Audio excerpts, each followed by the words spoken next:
What's up everyone, and welcome back for another recipe. Registered dietitian Kara Corey here, and I am here for another basic fall recipe. I'm switching it up from my typical pumpkin, and today we are going to make some apple pie donuts. So you guys will need a donut pan for this recipe. You can find them pretty much everywhere. If you don't have them, but you still want to try out this recipe, you could simply take the ingredients and make it into a muffin if you want. These are going to be protein donuts, and these would be great with MTS Nutrition American Apple Pie Protein if you have it on hand. I, however, do not, because I've stocked up on all my pumpkin instead. But today I'm going to use the vanilla ISO, so if you guys don't have the American Apple Pie, you could sub in a vanilla flavor. You could sub in something else like on the vanilla spectrum will taste great. Even the pumpkin pie protein would taste great in these. So the first thing you're going to want to do is go ahead and preheat your oven to 350 degrees. We're just going to go ahead and mix everything in our bowl here. We're going to start out first with our dry ingredients. So I'm going to start out with the protein, and we're going to add 1.5 scoops of the protein to our bowl. For flour, you guys can use whatever flour you like. I happen to have on hand this soft wheat flour. I'm going to use about 1 full cup of the wheat flour. We're just going to add that into our protein powder. For seasoning, I'm just going to add in a bunch of Saigon cinnamon. We're not going to measure that, but if you guys have nutmeg, apple pie spice as well, that would be great to throw in there. We're going to add a little dash of salt in here. And then to make it rise, we're going to use a combination of baking powder and baking soda. We're going to use 1/4 teaspoon of each of those guys. For sweetener, I'm going to use my good old buddy Splenda here, but use whatever sweetener you prefer, and I'm going to add in 1/4 cup of our Splenda.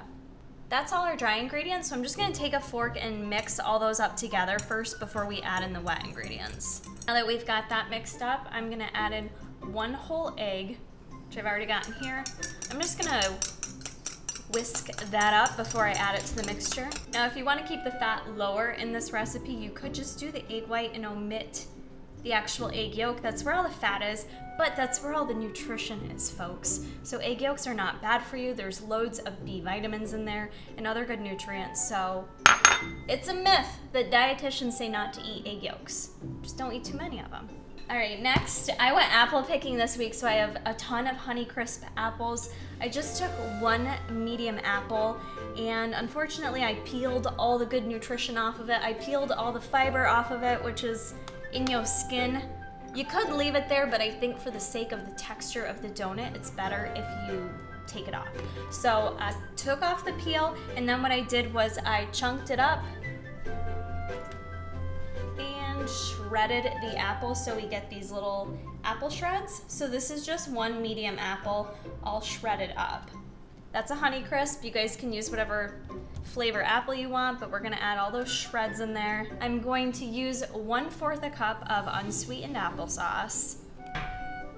I am adding a little bit more fat to this recipe, so this is not gonna be your fat-free donut. This is just gonna be a homemade high-protein donut.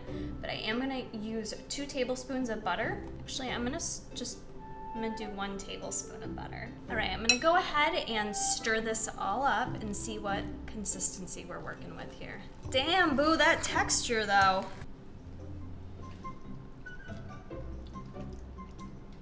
Oh yeah. Good. That's apple pie. Batter is all set. Now we just need to go ahead and fill your donut pan.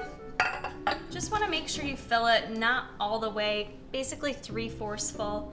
This gets a little messy. If you want to be less messy with it, you could dump your batter into like a Ziploc bag, cut off the corner of it, and just like, that probably looks like a bad motion on camera.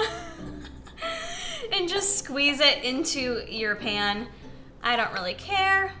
We just gonna finger it and make it work. But what I do want to stress is you want to make sure that every donut is even, that the batter is evenly spread across the pan. That way they all cook at the same rate.